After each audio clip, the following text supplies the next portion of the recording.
Ahoy, hoy, everyone. Welcome to another episode of The O Show. I'm O, and I'm here for your amusement. Oh, you guys, we have a good movie to talk about today. Today, we're going to talk about 1991's Backdraft. Ooh, it's Backdraft. Okay, you guys, so this movie was directed by the one and only Ron Howard. Now, you know, when you see a Ron Howard movie, it's going to be good, right? And this casting is crazy. So let's talk about this cast. First, we have Kurt Russell, right? Now, Kurt Russell is playing. There are two sons in this movie. He's playing the older son named Stephen Bull McCaffrey. McCaffrey, right? Yes. Okay. Now, I remember when I used to watch this movie, I used to get, the first time I watched this movie, I didn't understand the casting that was happening with him because he also plays his father. It's so weird. So, Kurt Russell, when the movie first starts, they're going to a fire, right? He is a fireman. And firefighter. Don't want to be sexist against the fire people. Okay, so he's a firefighter. They're going to a fire. And he plays Captain Dennis, right? And he ends up dying.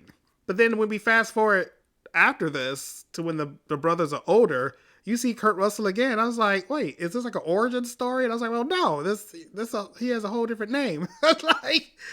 Why did you cast Kurt Russell as the father and then as the young, stud looking son who, because no one ever says oh my God, you look like your dad, you look like your dad, you look like your dad. It's not a running joke or anything. So that used to drive me crazy when I first watched this movie. I was like, wait, didn't Kurt Russell just die and now he's back? So funny.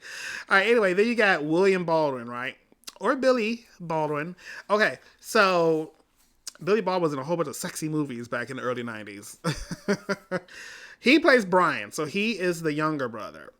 And Brian was doing a whole bunch of weird jobs, and he trying to do these weird career ideas and whatever, and just everything was falling through. So he was like, well, my dad was a firefighter, my brother's a firefighter, I guess I'm going to be a firefighter too. Right? Okay. So then we got Robert De Niro. Robert De Niro is playing this guy named Shadow. Well, they call him Shadow. I forgot his first name. But his last name is Rimgale. And now he is he is an investigator with fire. So after the fire does what it does, they put it out. He will go in and inspect to make sure how it started or where it started. There's some shit going down. Let's go ahead and figure this mess out. So he is the investigator. Donald Sutherland plays this guy named Bartell who is locked up because he was an arson. He got charged with fires he was setting and killing people. And he has been up for parole after all that mess. And then Robert De Niro's character comes in every time he's up for parole and shoots that shit down. He's like, you are not getting out of here and going back out on these streets. So stay your ass in jail. Jennifer Jason Leigh is in here. Her name is Jennifer somebody. But there is a mayor of this city, and she is working for the mayor's office. And she used to go out with, did they go out?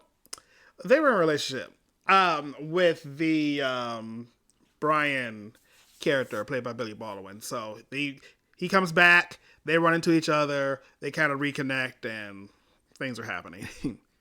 Rebecca De Mornay is in this movie. She plays Helen. She is the ex-wife of the older brother, Stephen Bull. Stephen was kind of getting crazy, and she was trying to protect herself and their son, so they separated. Okay. And then we also have Jason Gedrick. He plays Tim. What's his last name? I think it's Krasminski.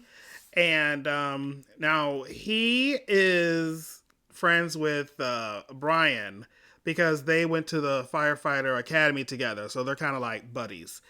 And if you don't know this actor, he plays Lenny in one of my favorite movies, The Heavenly Kid, which I can't wait to talk about that movie. But yes, that's him in this.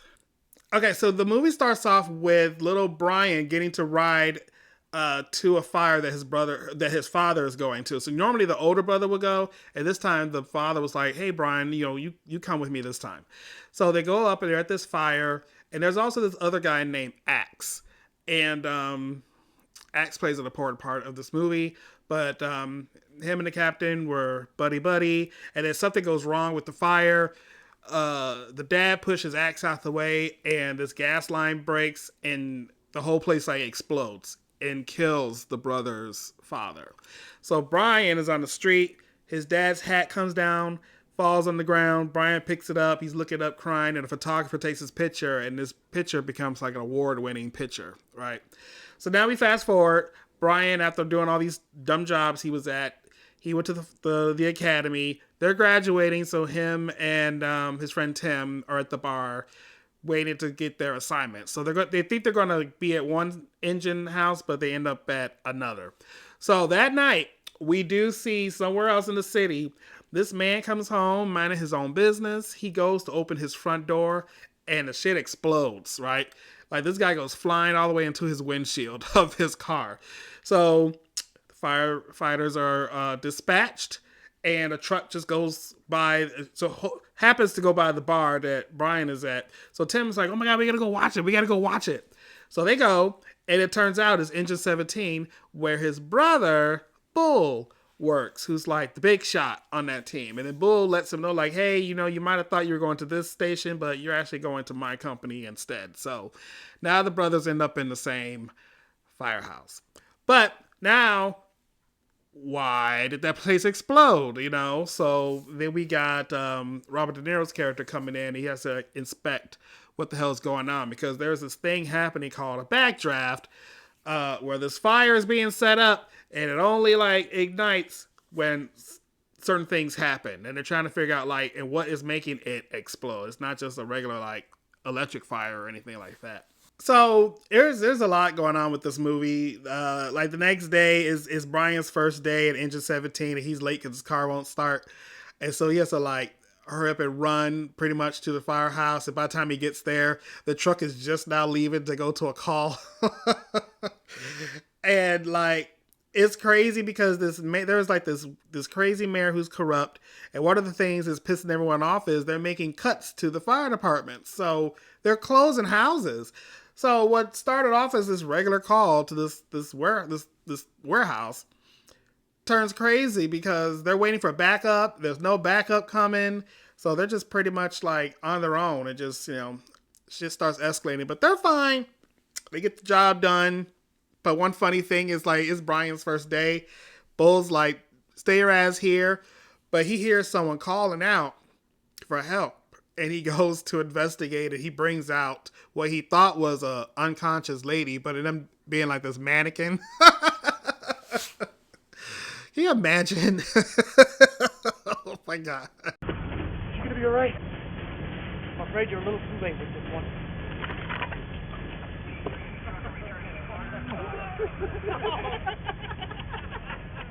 There's tension with the brothers. Like there's this party they're at, and Bull sees his ex Helen there, and he gets in a fight with this other man she's dancing with, and then the brothers are having like there's a moment together when he takes Bull home, and since he's not living with Helen no more, he's living in a boat that their father used to own. Like it's crazy. So there's like bonding is happening. There's a montage of Billy, or not Billy, Billy Baldwin, but Brian starting to get the hang of things. Like he's working out, he's training, he's doing that, he's getting a little better.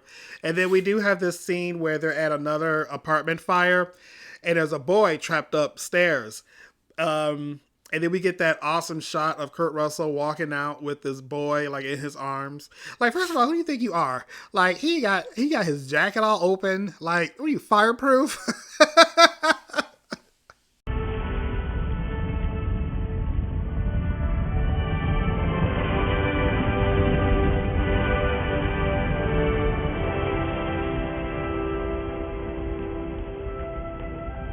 But then, like, somewhere down the line, like, the brothers have another fallout, and Brian's like, "Fuck this, I'm leaving." So he's still like in the F or the CFD, but he leaves, or whatever. If it's a transfer in or something happens, but he ends up working for De Niro's character Shadow. But there's another arson attack, right? So there's this guy in a theater, and he's just minding his own business, like we all do. Goes to open a door, and that door triggers another backdraft, and fucking shit explodes, right? So now Brian becomes like an aide, like an assistant kind of whatever thing to De Niro's character. So he's with him working and helping him like figure out what the fuck is happening. There's a cameo by Clint Howard, because you know if there's a Ron Howard movie, he always puts his brother in certain roles. So they go to this morgue, and that's how they figure out like the chemical that's being used, because these burn victims all kind of share this weird ass chemical that's not normal. So now again, it becomes the whole like, well, how and why and what is happening. There's a party going on and the mayor is there and Jennifer is there and they run in and she runs into Brian, and then afterwards they sneak away to this firehouse and they start having sex on top of the fire truck. But there's like this funny scene where like a fire happens and they're still on top of the truck and the alarm goes off and everyone comes down and it drives off on the truck and no one knows they're up there. So they gotta put their clothes back on and everything. That was always a funny scene. But this is the building they're going to is crazy because like there's this fire. Once again, they need help. The dude acts. He's like, we should really wait for help. They're like, there's no help coming. He's like, well, we should really wait. So he just seems to keep like delaying like what they need to do. And they're like, fuck that. Like we're going up. But Tim is now under Bull, and Bull is like, hey, make sure what you learned, you gotta check the doors for heat. You gotta check the doors for heat. And then one door Tim goes to, and Bull's like, did you check the door? But it's too late. Like he hits the door and a fucking backdraft happens and hits damn Tim.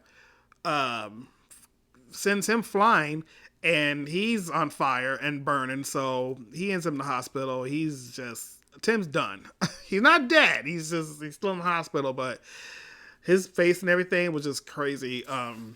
Ooh, and there is a quick cameo by Irma P. Hall. She plays one of the nurses. He's in there. I'm sorry, you can't come in now. Grimgale and Brian go to, I think they were going to like the mayor's house. Because at one point they were in this car and the mayor slips up and gives these names of these people who are victims, but Grimgale's like, we never said the names of the victims. Like, they haven't been released yet. And then the mayor's looking stupid, right? So Grimgale's going to go confront him. So they go to the guy's house, but then there's this masked man inside. And there's this fight, and he's about to blow this house up. Like, he's setting up the house for another backdraft. But they foil his plans. But, unfortunately, Grimgale gets a part of the fence, like, through his arm or shoulder. Brian gets beat up, but it's really Rimdale that's like messed up. So he's like, hey, I need you to go pull a Silence of the Lambs. Pull a Silence of the Lambs and go talk to Bartell, because this is obviously a copycat of stuff that he used to do when he was setting his fires. And then once Brian does it, he realizes that this is like an inside job. Who is it? So whoever it is, when they were in that house, there was a power, what's that thing called? Socket, outlet. Crazy sparking away, right? And then the perpetrator got burned on his shoulder when Brian like pushed him against the wall. So whoever it is going to have like a burned super outline of an outlet like on their back, right? So Brian goes to the firehouse and he sees who it is. And it's Axe. Oh, goddamn Axe. So Axe is the guy who's in the house, fucking up everything. So now it's like, what are you doing? But there's this whole conspiracy, you guys, with the mayor, and they were killing firemen, and they were also shutting down stations, and people were losing their jobs, so that I think they were turning the firehouses to like condominiums, so that so-and-so is getting money, and this company's getting money, like just corruption, just left and right. Okay, so Anyway, we get this final fire that's happening. So everyone is going to this big, huge warehouse fire. And it is just massive and just shit is blowing up left and right. Uh, Bill, Brian is confronting Bull, and Bull is confronting Axe, and Axe is trying to cover his ass. And it's just that last scene is intense. You got people on catwalks. You got the fire just blazing all around. Shit's falling apart. Axe goes over a railing, and Bull is grabbing him, and there is this whole saying that the firefighters have with each other, which is "you go, we go." Something happened in the beginning, and someone was gonna fall, and they were like, "Let me go." They're like, "Nope, you go, we go." So we get a situation right here where Axe is like, "You know what? I fucked up. Yep, just let me go."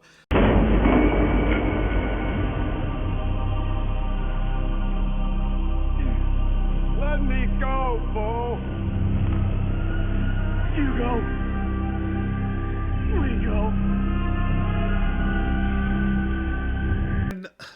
So then we see that like Steven and Axe go over this railing, but Steven doesn't like go down all the way. He ends up falling like to another level.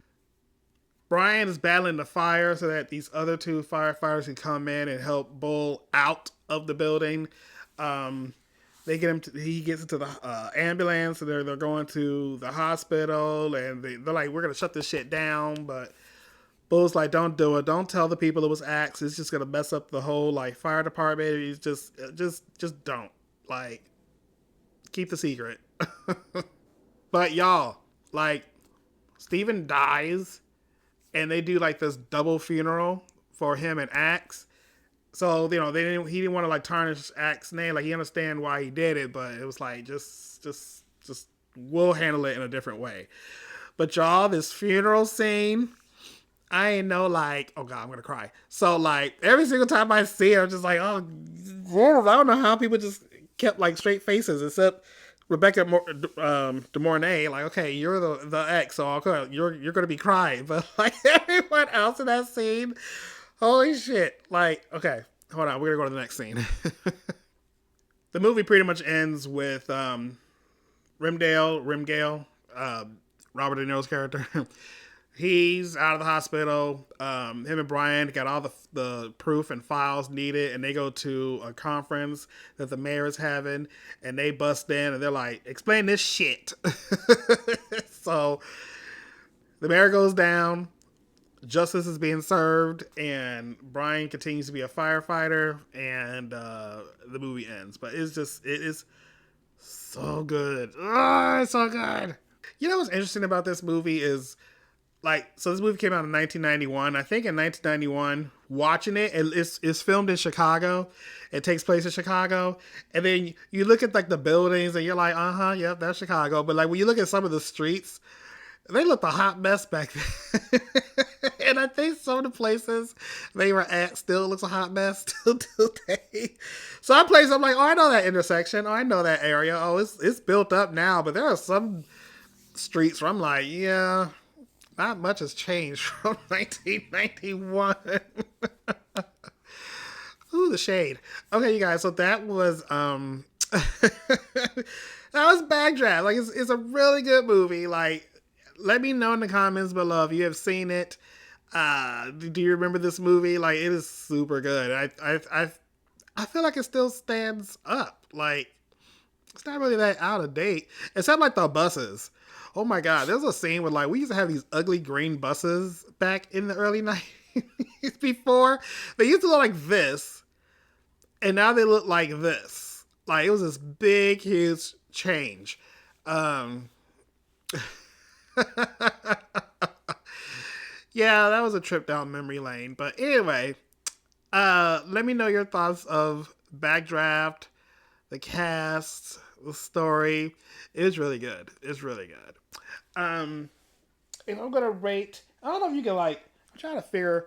So this might be my little centerpiece here for my holiday episodes. I don't know if you can really see it. Here, let me take a piece of paper. You see my tree? I don't know. It might be a little too thin. Okay, I'm gonna figure it out. But I'm gonna start setting up for my holiday episode, so be on the lookout. They might not happen to like the last 2 weeks of December. It might be another orphathon. So just stay tuned. I'm gonna give Backdraft 4 shots. It's really, really good. I really did enjoy it after all these years. So cheers.